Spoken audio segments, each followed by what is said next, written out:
পুথিকার বলছেন, এরপরে চিনু শাকারি বলছেন, ভোজন সমাপ্তে চিনু আপনা সম্বরি প্রভুরে কহেন কত করে জড় করি, আগত হয়েছে কাল জড়া মুক্ত তনু, কত হবে লীলা খেলা দেখিতে না পেনু, বড়ই রহিল দুঃখ আমার অন্তরে, করুণ কটাক্ষ রেখো অধীন কিঙ্করে। তারপরে হাত জোর করে বলছে, আমার বয়স হয়ে গেছে প্রভু, তুমি আরো দিয়ে কত লীলা করবে, আগামী দিন তুমি কত লীলা করবে, না আমার দুর্ভাগ্য, সেসব লীলা দর্শন করার সৌভাগ্য আমার কখনো হবে না। কিন্তু তুমি মনে রেখো, এই দাস, এই অবন সন্তান তোমাকে চিনেছিল।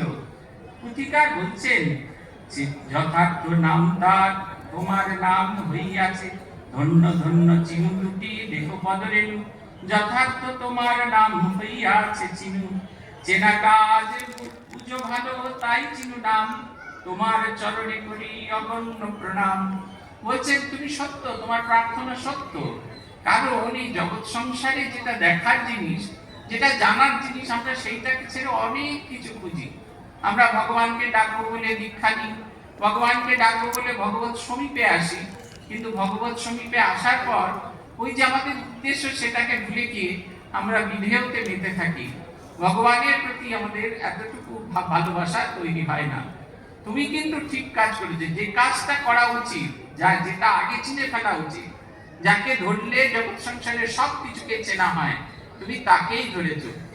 রাজা খুব বড় করে ঢাক ঢোল বাজিয়ে বলেছেন, রাজ সম্পত্তি বিতরণ করা হবে। কিভাবে বিতরণ করা হবে?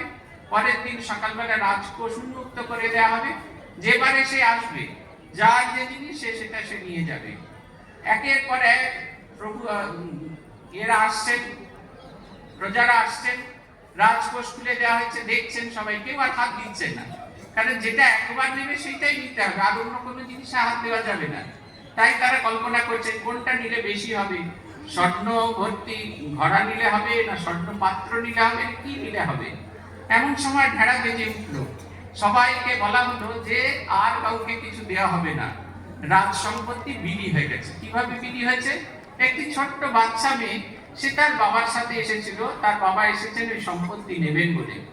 সেই বাচ্চা মেয়েটি তার হাত ছাড়িয়ে, তার বাবার হাত ছাড়িয়ে, রাজামশাই বসেছে ওইখানে সমাধিতে ছিলেন, এসে রাজাকে স্পর্শ করলেন। এই যে রাজ সম্পত্তি তো রাজার, রাজাকে তিনি স্পর্শ করেছেন, অতএব এই যাবতীয় সম্পত্তি তার। আমরা এই ক্ষুদ্র ক্ষুদ্র জিনিসপত্র ছেড়ে দিয়ে কিছুতেই রাজাকে ধরবার চেষ্টা করি না, বাগানের মালিকের সঙ্গে আলাপ করি না। বাগানের মালিকের সঙ্গে আলাপ করলে তিনি আমাদের সব বলে দেবেন। বলছেন চিনু শাকারি, তার নাম চিনু, কিন্তু সে সত্যি সত্যি চেনা কাজটা ঠিক ঠিক মতো করে নিয়েছিল।